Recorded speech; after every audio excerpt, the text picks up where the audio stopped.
আজকে ঢাকায় দেখলাম বিভিন্ন জায়গায় মেয়েরা সাইনবোর্ড নিয়ে দাঁড়িয়ে আছে, আমাদের যৌন অধিকার নিশ্চিত করতে হবে।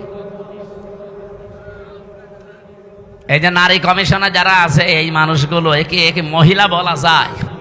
আমার মনে হয় এ মহিলাও না, এ পুরুষও না, এ হিজড়া হবে। নাই যে এরকম কথা লেখে কি করে?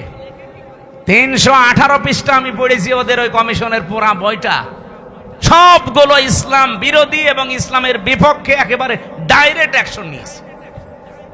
তার ভেতরে অন্যতম স্বামী আর স্ত্রী, এরা যদি দুইজন সংসার করার, স্বামী বলে আমি এখন সংসার করতে চাই, স্ত্রী বলে যদি না আমার এখন মন নেই, এরপরও যদি স্বামী সংসার করে, স্ত্রী যদি মামলা দেয় তাহলে ধর্ষণ মামলা হবে। আর ধর্ষণ মামলা হলে সাক্ষী লাগবে না। স্বামী স্ত্রীর ঘরের ব্যাপারটা কি সাক্ষী কেউ দেবে? সাক্ষী পাবেন কোথায়? হয় আপনি ইউটিউবারদের ওখানে সেট করে রাখবেন, এক কথা বলছে না, তাছাড়া সাক্ষী আপনি পাবেন কোথায়? আর বিচারক যে রায় দেবে ওকে আন্দাজে তো রায় দিতে পারবে না, সাক্ষী লাগবে না। আর ওই জিনিসকে দেখেছে কে সাক্ষী দিতে যাবে বলেন? সুতরাং এইরকম নীতিমালা যারা তৈরি করেছে এ কি সুস্থ না অসুস্থ? আমার মনে হয় এদেরকে আর বাইরে রাখা ঠিক হবে না, তাহলে এই সমাজের ক্ষতি হবে। এদেরকে পাঠানো লাগবে পাবনায়। আরো জোরে বলেন। জেলখানা দেওয়ার দরকার নেই, পাবনায় পাঠিয়ে দেন, ও থাক। কয়েকদিন আগে পাবনায় গিয়েছিলাম, যে দেখলাম পাগল বেশি নেই, সব ভালো হয়ে চলে গেছে। এখন এদেরকে পাঠানো দরকার। ওরা আর পয়েন্টটা লিখেছে দ্বিতীয়টায় যে শরীর আমার, সিদ্ধান্ত আমার। জেনা ব্যভিচারের ব্যবসা খুলে বসতেছে। শরীর আপনার মানে আপনার শরীর কে দিয়েছে? আপনার বাবা মা দিয়েছে আপনার শরীর। আপনার বাবা আর মার দায়িত্ব ছিল শুধু বিছানায় থাকা। এই শরীরটা আমার আল্লাহ নিজে বানিয়েছেন। সূরা মুমিনুনের ভেতরে আল্লাহ পয়েন্ট আকারে দিয়েছেন যে তোরে কি করে বানালাম আমি।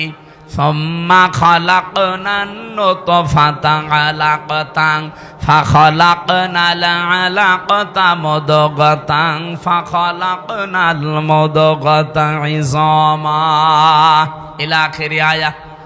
আল্লাহ একে সিরিয়াল আকারে দিয়েছেন, আমি নুতফা এর আকারে, এরপরে আমি এটা মুদগা, এরপরে আলাক, এরপরে রক্ত গোশত চর্বি চামড়া দিয়ে একটা ছাউনি দিয়ে বাচ্চার আকার দিয়ে ছেলে না মেয়ে হবে সে সিদ্ধান্ত দিয়ে মায়ের পেট থেকে আস্তে করে বের করে নিয়ে আসি। আল্লাহু আখরাজাকুম মিন বুতুনি উম্মাহাতিকুম লা তা'লামুনা শাইআ।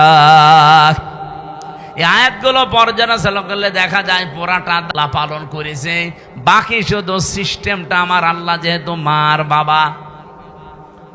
বাবার কাছ থেকে শুধু সিস্টেমটা একটু। তাছাড়া আল্লাহ নিজেও আমাদেরকে বানিয়ে বানিয়ে আকাশ থেকে ফেলতে পারতো না? আমাদের আদি পিতাকে ফেলে নাই, কথা বলেন না কেন? আদি মাতাকে ফেলে নাই। তাদেরকে যদি আল্লাহ ফেলতে পারে, এমনকি বাবা ছাড়াও আল্লাহ বানাতে পারে হযরত ঈসাকে, প্রমাণ তো দুনিয়ায় আছে। সুতরাং যারা এই পয়েন্ট লিখেছেন আপনারা কিন্তু স্বাভাবিক নেই।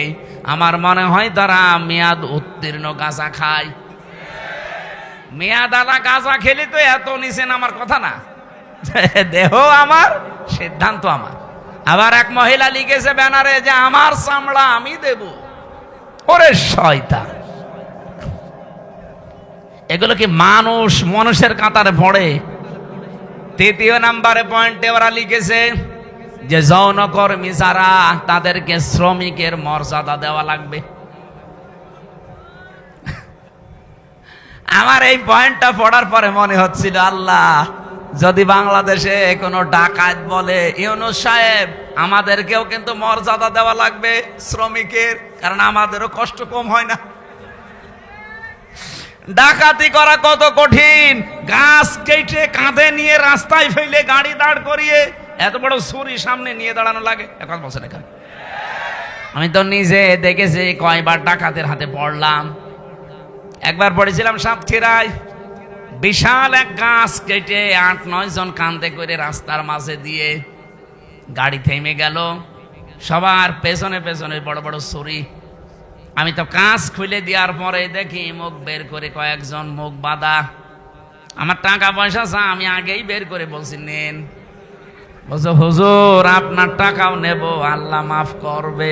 আরে শয়তান, এত কষ্ট করছে আর বলছে আপনার টাকাও নেব, আল্লাহ মাফ করবে। তাই আপনার কষ্ট হচ্ছে না যে কত বড় গাছ, আপনার ঘাম ঝরছে কপাল দিয়ে।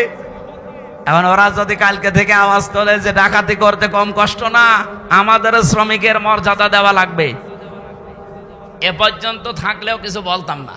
কিন্তু সমস্যা হয়ে দাঁড়াবে, কারণ এই শব্দটা পুরা হাদিসের বিরুদ্ধে, কোরআনের বিরুদ্ধে। আপনি দেখেন সূরা কসসের ভেতরে আছে, মুসা আলাইহিস সালামকে যেদিন শুআয়ব আলাইহিস সালাম উনি শ্রমিক হিসাবে নিয়োগ দেবেন, ওনার মেয়েদের ওই যে কুয়া থেকে পানি তুলে দিয়েছিলেন, কুয়া থেকে ওই বিশাল কুয়া থেকে পানি তুলে নেওয়ার সময় ওনার ঘাম ঝরছিল। মেয়ে দুইটা গিয়ে বলেছে, বাবা এরকম একটা শক্তিশালী এবং বিশ্বস্ত, আমিন বলা হয় কোরআনে আছে আমিন, এরকম একটা বিশ্বস্ত শ্রমিক পেয়েছি, আপনি যদি নিতে চান তো উপকার হবে, তার শরীরে শক্তি আছে। আমরা দেখেছি 4-5 জন রাখাল মিলে যে ঢাকনা সরাতে পারে না কুয়ার, অথচ ওই লোকটা দেখলাম 1 হাত দিয়ে কুয়ার ঢাকনা সরিয়েছে। শ্রম দিলে মানুষের শরীর থেকে ঘাম ঝরে, এই ঘামের মর্যাদা এত বেশি। আল্লাহর নবী জানিয়েছেন আল কাসিবু হাবিবুল্লাহ, যারা কাজ করে খায় নিজের হাতে, ঘাম ঝরায় শরীর থেকে, এরা আর সাধারণ মানুষ থাকে না, এরা আল্লাহর বন্ধু।